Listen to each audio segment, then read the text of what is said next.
চাচা উঠুন, auto start করুন। আরে সাহেব, সাহেব, আপনার টাকাগুলো কি আপনি ফেরত পেয়েছেন? কোন টাকার কথা বলছেন আপনি? আরে সাহেব, আপনার ওই টাকাগুলো না আমার অটোতে রয়ে গিয়েছিল, তো আমি আপনার অফিসে গিয়ে আপনার যে ম্যানেজার ম্যাডাম আছেন না, ওনাকে দিয়ে এসেছি।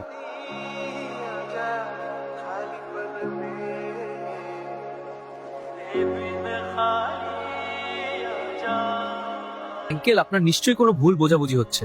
চলুন, আমার দেরি হয়ে যাচ্ছে। আরে সাহেব, কসম খেয়ে বলছি, আমি আপনার অফিসে গিয়েছিলাম, আপনার ম্যানেজার ম্যাডামকে আপনার সব টাকা দিয়ে এসেছি। আপনি এখনো পাননি? না না, আমি তো কোনো টাকা পাইনি। আরে সাহেব, সেদিন তো আমি আপনার টাকা ফেরত দিয়ে গিয়েছিলাম, তাই আমার নিজের অনেক ক্ষতি হয়ে গেল। সারাদিনের যে আমার কামাই ছিল, 1000 টাকা রোজগার করেছিলাম, সেটা কেউ চুরি করে নিয়ে গেল সাহেব। চিন্তা করবেন না আঙ্কেল জি, আপনি আমাকে সাহায্য করেছেন, তাই আমিও আপনাকে অবশ্যই সাহায্য করব। আপনি এক কাজ করুন, আপনি এই টাকাটা রাখুন, আর আমি যেভাবে বলছি আপনি ঠিক সেভাবে কাজ করুন।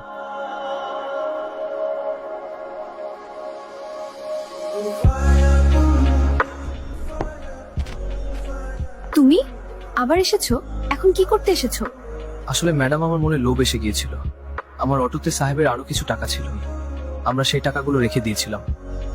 এখন ওগুলোই আপনাকে ফেরত দিতে এসেছি। তোমাদের মতো গরিব মানুষদের না এটাই সমস্যা। সামান্য কিছু টাকা দেখলেই মনের মধ্যে আগে লোভ চলে আসে। লজ্জা করে না এমন কাজ করতে? কারো টাকা পড়ে গেছে, সেখান থেকে অর্ধেক টাকা তোমরা রেখে দিলে। তোমাকে একটা কথা বলি, সততা কিন্তু অনেক বড় জিনিস, কখনো লোভ করতে নেই। তোমাকে থ্যাংক ইউ বলতেও আমার ইচ্ছে করছে না। প্রথমে তো ভাবছিলাম তুমি খুব সৎ, টাকা ফেরত দিতে এসেছে, কিন্তু তুমি তো তার থেকে অর্ধেক টাকা লুকিয়ে রেখেছিলে। যাও, নিজের কাজ করো।